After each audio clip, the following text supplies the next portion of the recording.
Hello, my dears, it's Anne again. So, this is the month of October for our challenge. I am trying to do some Boro for you guys. Not that I am an expert on borosilicate glass, but I do enjoy playing with it, and that's kind of how you learn, is by playing. At least I find that. So, I have made a pumpkin that I have posted, and now I'm going to make a ghost because, you know what? It's a challenge and it's fun. So let's go ahead and give that a try. So I have my same tubing. I think it's probably 1/2 inch tubing. You can use whatever size tubing you happen to have. I have a white. I think it's North Star Anise white or one of those whites. Who the heck knows? I have a lot of shorts is what I have in my Boro realm here. So I use what I can find. I couldn't find any black, so what I have is, I want to say this is probably Blue Moon because it's one of my absolute favorites. So that's what his eyes and his mouth are going to be made out of. And I'm going to make him so that he is going to be part of a diorama, okay? So he's not going to be anything fancy. I do need to grab a punty for myself. Hold on one second while I go do that. I had put away my punty already. All right, so let me warn you guys, like I say, I am not a Boro worker. This is just fun because I haven't picked up anything Boro in, gosh, I think it's been a couple years now. So this is fun, and that's what I'm aiming for here.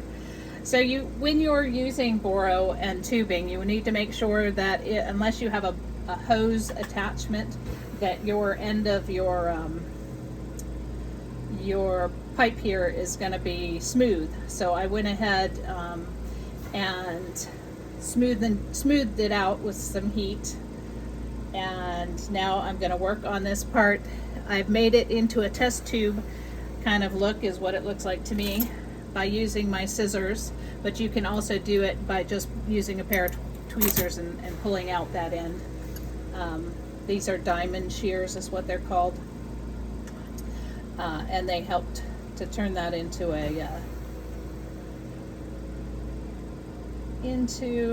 test tube look.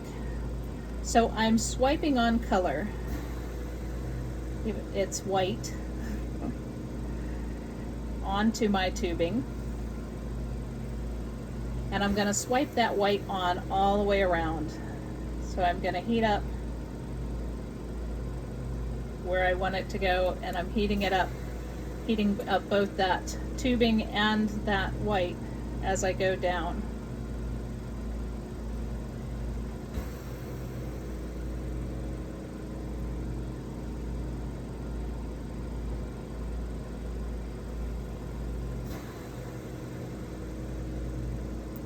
You'll find that when you're working with borosilicate, if you're not familiar with it, and if you just happen to have some and you say, oh gee, I want to give this a try, that it is much slower melting than soft glass. So just take your time.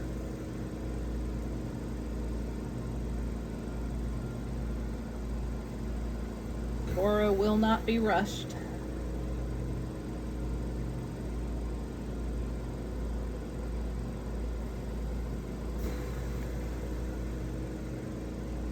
So where my flame is, it's directly where the two glasses are meeting, where that clear and that white are hitting each other.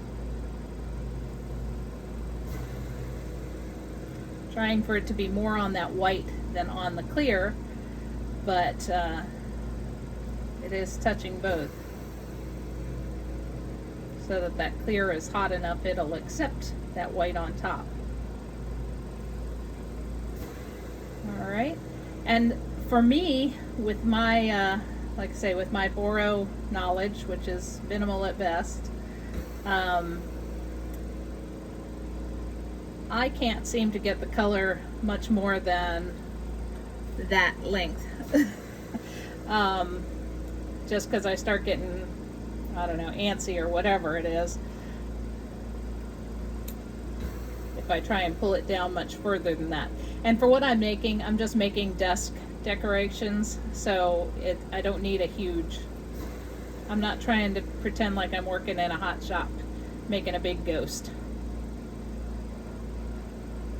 And now I need one more swipe of this white.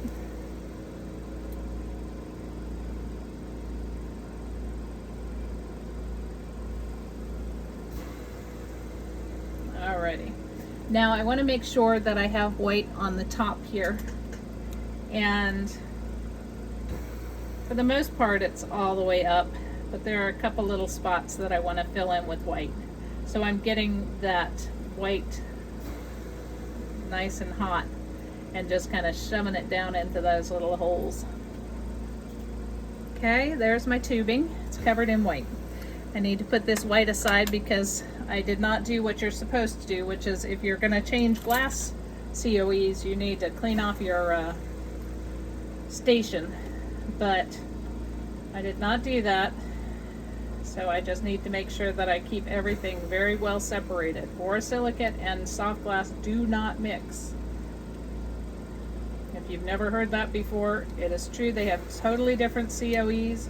That's why borosilicate takes so long to heat up, because its coefficient of expansion is much lower. It's 33, whereas soft glass is 104. So it takes much more doing, much more heat to make Boro move. Alright, so what I was doing there was I was pushing down all of those ends. White sometimes will bubble even in Boro. So I was pushing those ends down onto that clear a little bit better so that it won't boil. Now again, I'm going to use my outer flame because I have one.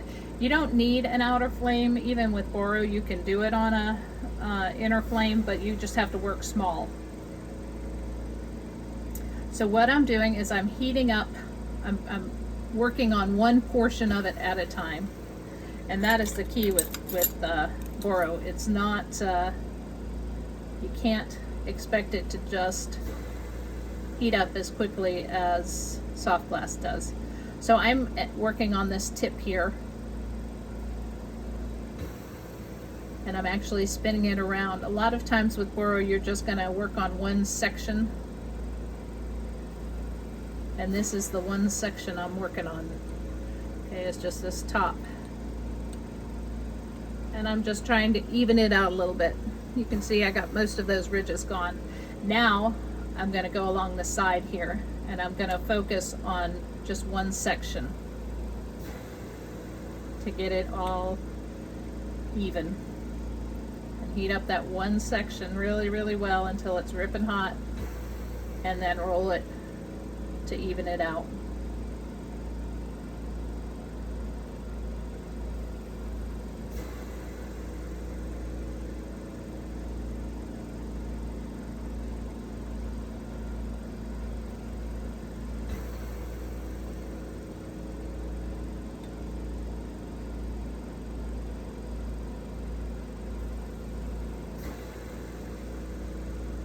Try and stay focused on one area. I know it's hard.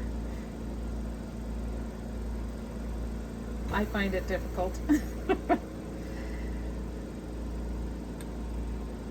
Okie dokie. There we go. So now comes the fun part. We're going to try and blow this guy up. So I'm going to heat it completely.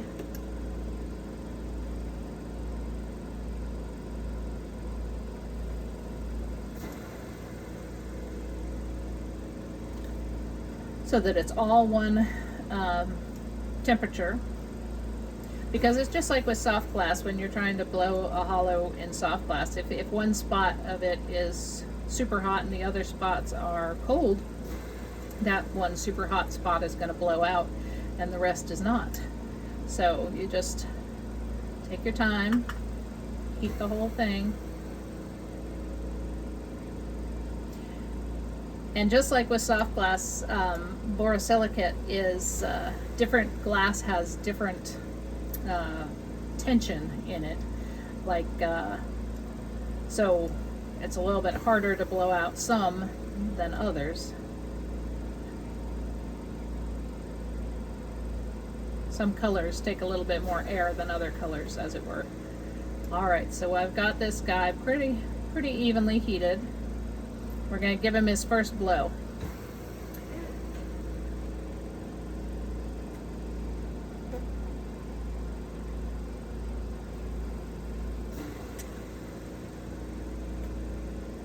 Okay. Whew.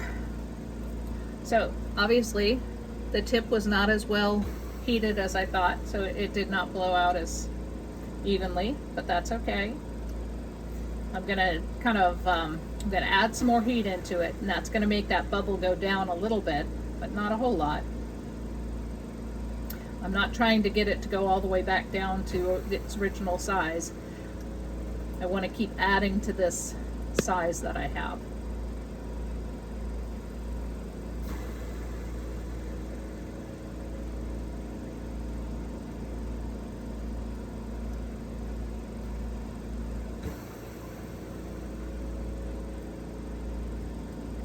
That temperature, and I'm trying to heat just where the white is. If you start heating that clear, at this point it will blow up much faster than the double layer, the clear and the white. So you're trying to heat up just that white area that you've got now. I'm going to go ahead and give this a blow.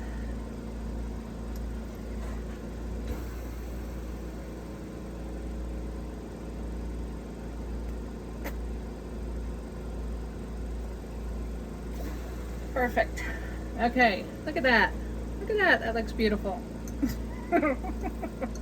Okay, so now what I need to do is I need to punty up. And since I have white that I can use as a punty, I'm just going to go ahead and use my white as the punty. That's not the right white. That was a soft glass white. You don't want to do that. Trust me. Trust me on that one. So what I'm going to do here is I'm going to do kind of a hot seal. So where I want to punty up is going to be hot, as is my punty. And now I'm going to heat that clear.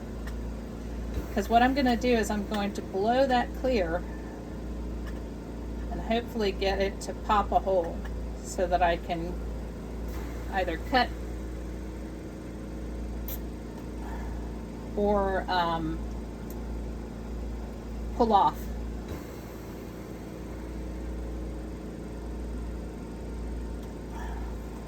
All right, so before I do that though, I was thinking, I want this, I don't want it to be a globe, I want it to be a ghost. So I need to take this white and kind of elongate it a little bit. And to do that, I'm just going to pull on it, heat it up, pull on it a little bit. It's going to get lumpy bumpy, and that's fine, it's a ghost. Okay, there he is. I like him. That's about as tall as I want him to be. Okay, now I'm going to start working on that clear again. I'm going to get it super hot and blow, because I want to blow a hole in it.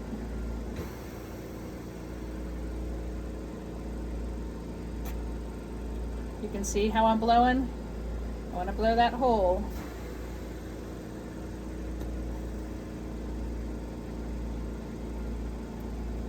So once I have that hole, there we go. I don't want it to give me any, I don't want it to burst apart. I want to have enough control over it so that it doesn't. There we go. Now I have my bottom here that has the clear, and I can do a couple of things. I can use a scissors, and I can pull, or I can pull it off with my tweezers, or I can tuck it under, which is also a viable solution. And since I'm going to be putting this ghost down, I want to make sure that he has an even seating.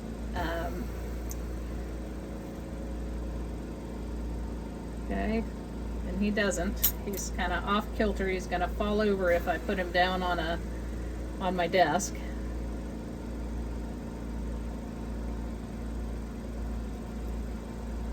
There we go. Now he stands up. He looks kind of like a marshmallow. Okay, so my goal here is not to have a beautiful underbelly. If you want a beautiful underbelly, then you're gonna need to spend some time on that and start picking off that extra clear glass. I don't,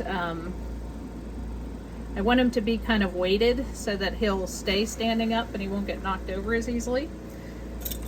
And I want to give him some creases. Okay, he's got a little bit of wobbliness to him. Not wobbliness, but not layer, but I don't know what word I'm looking for. But what I want to do is add a little bit more kind of creases. So I'm just decorating him now. I'm gonna go where there might be a little indent and add a little bit more of an indent.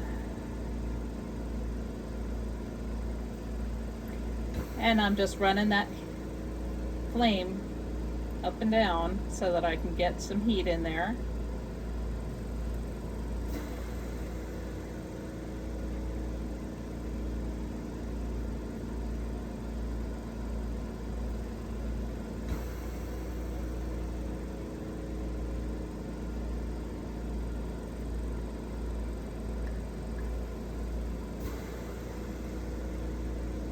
Definitely like him. He's cute.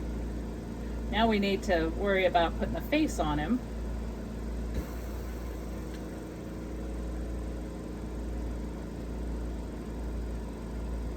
There we go. So if I really wanted to get crazy, I could use a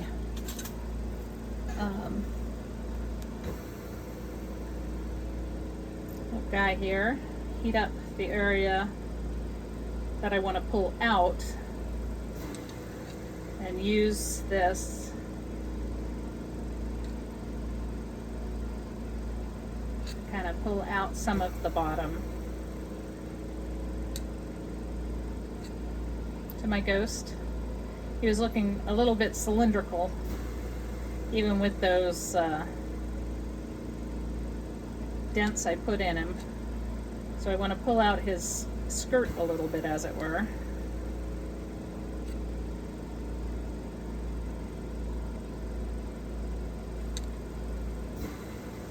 There we go. This gives him a little bit more flow.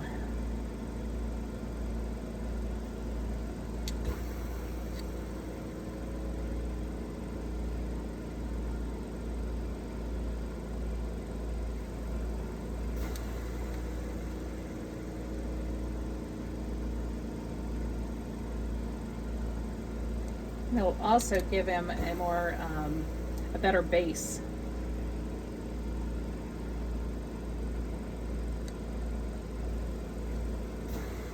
A larger base so that he won't be quite so wobbly.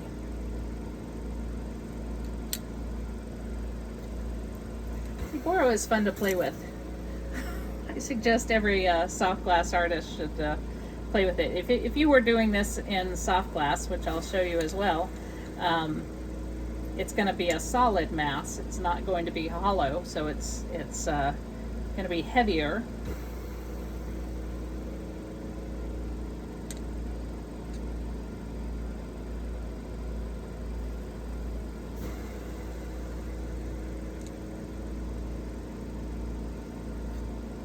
There we go. You see now he's got a little bit of flare on his bottom.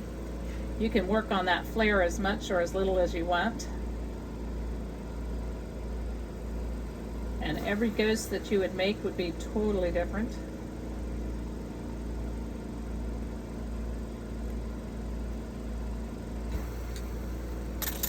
But now that I've done the bottom, I want to make sure that he's still going to sit. And he is. So now I want to look, where do I want his face? And I'm going to put his face on just like I would if I were working in soft glass. I'm going to heat up where I want to put his face.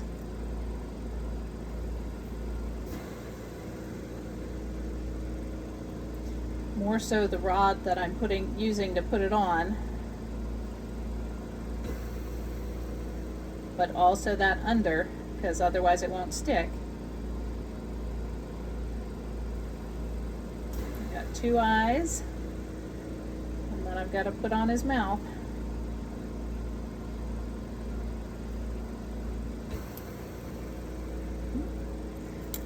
To stay stuck. Use my marver here, a little magic wand,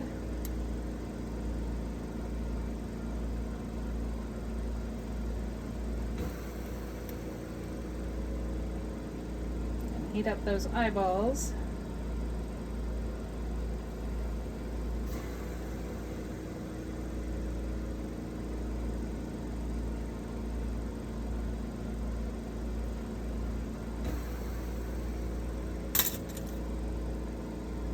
So I heated up too much of the under on that eyeball when I pressed it in. So it pushed it down into the bubble. Just fine, it's just now got an eye socket. It's all in how you look at it. Like I say, I'm playing. This is totally not my forte, but I know a lot of you Boro ladies and gentlemen, or wannabe Boro. This is just a cute little ghost. I think I like the way he turned out. I just want to see how he's gonna sit. He's definitely coming at you. I think he'll be fine. So now I need to take off my punty, and I need to hold on to it. So I have made for a different class that I took a long time ago, which I don't seem to have handy. Yes, here they are. So these are grabbers. They're barbecue tongs, and they have on top of them a heat resistant material that you can buy at the automotive stores, and wire. So the wire is used to make it so that they don't fall, that doesn't fall off. And you can use these to move marbles,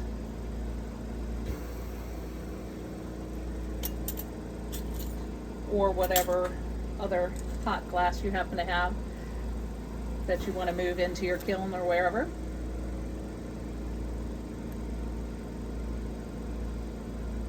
He's got a little bit of a blip on the top here, which I can either leave a little bit of, or I can work on getting off.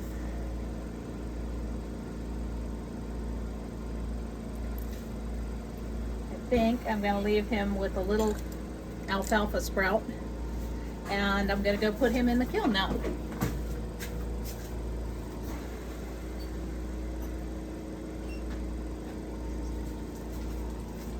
This is too much fun.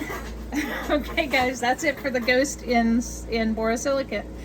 Thanks for watching. Bye.